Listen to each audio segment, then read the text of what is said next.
Olá pessoal, tudo bem? Professor José Hermano de novo, estamos com a matemática B, estudando função quadrática, e hoje a gente vai ver uma especificidade da função quadrática muito importante. Você deve lembrar que na aula passada nós trabalhamos com a ideia geral da função quadrática, né?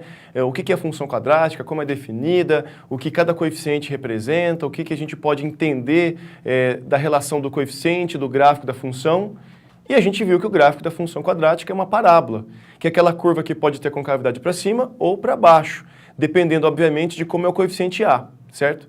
Sendo concavidade para cima ou sendo para baixo, tem um ponto que vai ser o mais alto ou o ponto mais baixo, né, da parábola, mais baixo ou mais alto. Esse ponto é o vértice. E a aula de hoje é basicamente para a gente trabalhar, estudar, definir e entender o que é esse vértice e as aplicações que ele possui, beleza?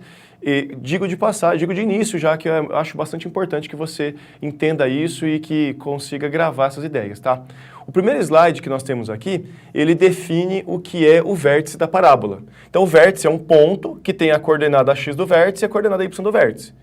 É um ponto muito importante porque ele é responsável para determinar a imagem da função, porque ele limita superiormente ou limita inferiormente. Isso tem a ver com o y do vértice, logicamente, e aplicações práticas, como a gente vai ver, calculando valores máximos ou mínimos de uma função, né? Para a gente poder determinar as coordenadas do vértice, tanto o x quanto o y, a gente utiliza o fato de que a parábola tem eixo de simetria. O eixo de simetria, ó, no desenho está vendo, passa pelo vértice, ó. O V está até indicado aqui, né? V é o do vértice, beleza? Então, se você olhar para esse eixo de simetria, você tem, por exemplo, para a imagem que vale C, 2x, um que vale 0 e um que é o x0, que a gente não sabe ainda nada sobre ele, mas nós vamos calcular, tá? Se a gente fizer a média aritmética entre o x0, que a gente não sabe o que é ainda, e o 0, ou seja, somar os dois e dividir por 2, vai dar bem o ponto do meio, né? O ponto médio, que é a coordenada x do vértice. É isso que a gente vai mostrar no próximo slide que você está vendo aí, ó. Então, ó, cálculo das coordenadas do vértice. Nós vamos supor, então, como o slide atrás ali indicou, que a imagem vale C. Se a imagem vale C, então a x² mais bx mais c, que é a lei de formação da função quadrática, tem que valer C. A x² mais bx vai ser 0, né? A gente cancela o c e o c, e isso permite que a gente fatore, ó, o x é fator comum. Colocando o x em evidência, x que multiplica a x mais b é 0, então ou x é 0, ou ax mais b é 0. Se o ax mais b é 0, o x vai ser menos b sobre a. Aí fazendo a média, ó, 0 somado com menos b sobre a, menos b sobre a, dividido por 2, está aqui o x do vértice, essa é a fórmula. Então veja, o x do vértice depende do b e do a. A fórmula é menos b sobre 2a, como você está vendo, certo? Então, ó, a gente calculou o x do vértice é o valor de x para o qual a função tem o valor máximo e o valor mínimo, é uma coordenada do vértice. Só que o vértice é um ponto, tem duas coordenadas, o x, que a gente calculou, e o y, que a gente vai calcular agora.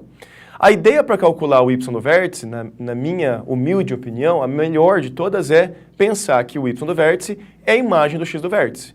Então, ó, no slide, voltando para o nosso slide, ó, o y do vértice é a imagem do x do vértice. Essa, para mim, é a melhor fórmula.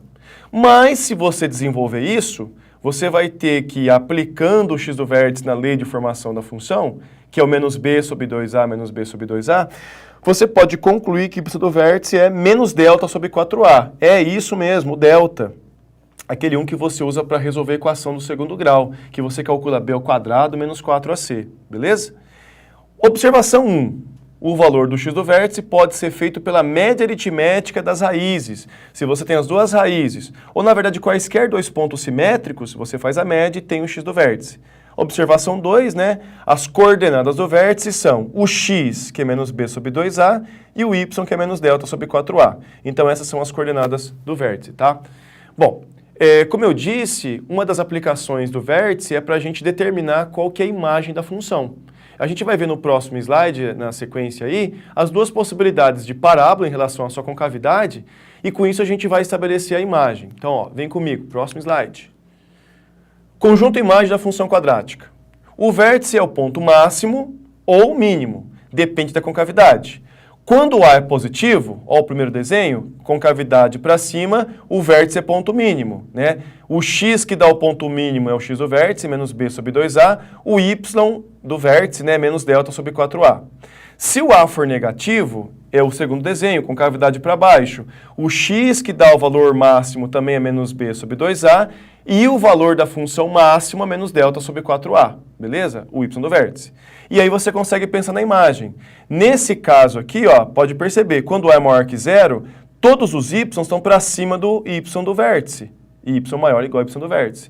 E quando a concavidade é para baixo, o a é negativo, todos os y estão abaixo do y do vértice. Então o conjunto imagem vai ser definido dessa forma e dessa forma aqui, dependendo da concavidade, dependendo do valor de a, ok?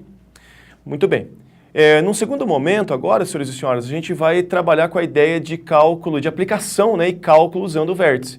Isso acontece geralmente em problemas em que você tem que fazer a determinação de máximo e mínimo, ok? No nosso próximo slide, nós vamos trabalhar agora com um exercício. O exercício é da Escola Superior de Propaganda e Marketing e disse que o lucro de uma empresa pequena, uma pequena empresa, melhor dizendo, é dado por uma função quadrática. Então, o gráfico é um pedaço de uma parábola, né? E o gráfico está aqui. O gráfico tem uma raiz no zero, né? Quando o x é zero, a imagem é zero. Quando o x é 10 ou quando o x é 20, a imagem é 1.200, está indicado aqui, né? Que é o lucro. E ele pergunta o seguinte, ele quer saber qual que é o lucro máximo, se é 1.280, 1.400, qual desses números é o lucro máximo. Bom, vamos lá para o quadro resolver o exercício? Eu coloquei o desenho que estava ali no slide, no quadro. Então, nós temos aqui uma raiz, nós temos aqui o x1, um x que é 10, o 20, com a imagem 1.200. A minha ideia foi prolongar essa curva. Eu sei que não vai importar para a gente, mas a gente consegue estabelecer outra raiz. Porque, veja bem, se dessa raiz até esse ponto que tem imagem 1.200 eu andei 10... Desse ponto em que a imagem vale 1.200 também até a próxima raiz, eu também vou andar 10. Então aqui é o 30. Uma raiz é 10, uma raiz é 0, a outra raiz é 30. É o que a gente chama geralmente de x1 e x2, né? A gente pode então trabalhar com a ideia de forma fatorada. A imagem vai ser a x menos x1 que multiplica x menos x2.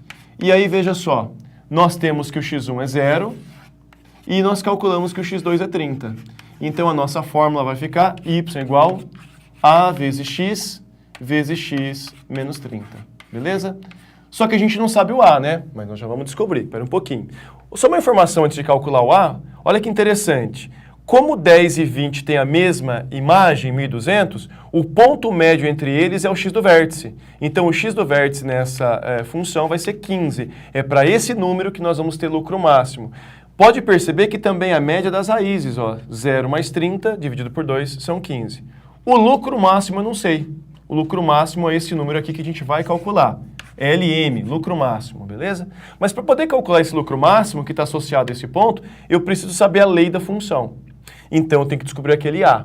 Para descobrir o A, eu vou usar, por exemplo, esse ponto, ó. Se o x for 10, o y é 1.200. Nós vamos substituir, ó. 1.200 é igual a multiplicado por 10 e multiplicado por 10 menos 30. 10 menos 30 é menos 20. Menos 20 vezes 10 dá menos 200. Então vai ficar 1.200 igual a menos 200A. Então, o A é menos 6. Essa é, portanto, a nossa conclusão. E o A tinha que ser negativo, né? Porque a concavidade é para baixo, então está fazendo sentido. Aí a gente descobriu a função. A função é menos 6 vezes x, que multiplica x menos 30. Essa é a função descrita, né, matematicamente, algebricamente, e está associada a essa curva.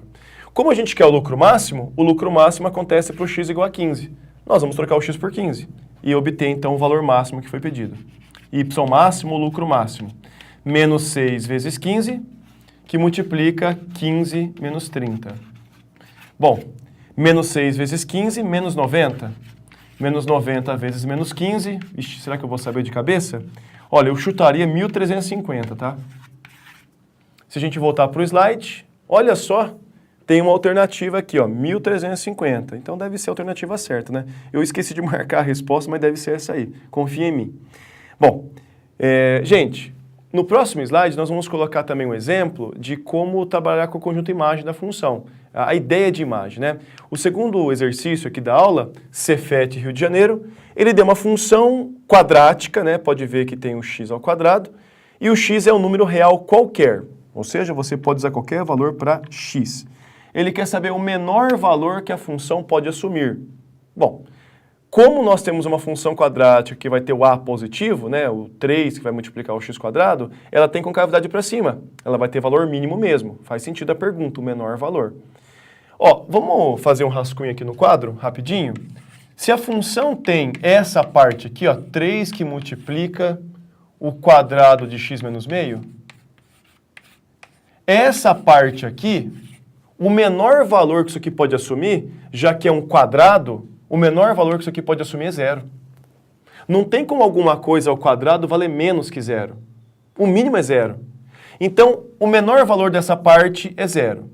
Só que essa função tem essa parte e depois tem menos 4. Olha, se o mínimo é zero e eu vou subtrair menos 4, então o menor valor da função vai ser, somando 0 e menos 4, menos 4. Se você voltar no slide, você vai ver que tem a alternativa B que diz isso. Tá certo? Então, a nossa aula de hoje foi um complemento da aula passada, né? Especificando, obviamente, o vértice da função quadrática, o vértice da parábola, né? Espero você na próxima aula. Valeu, gente. Muito obrigado.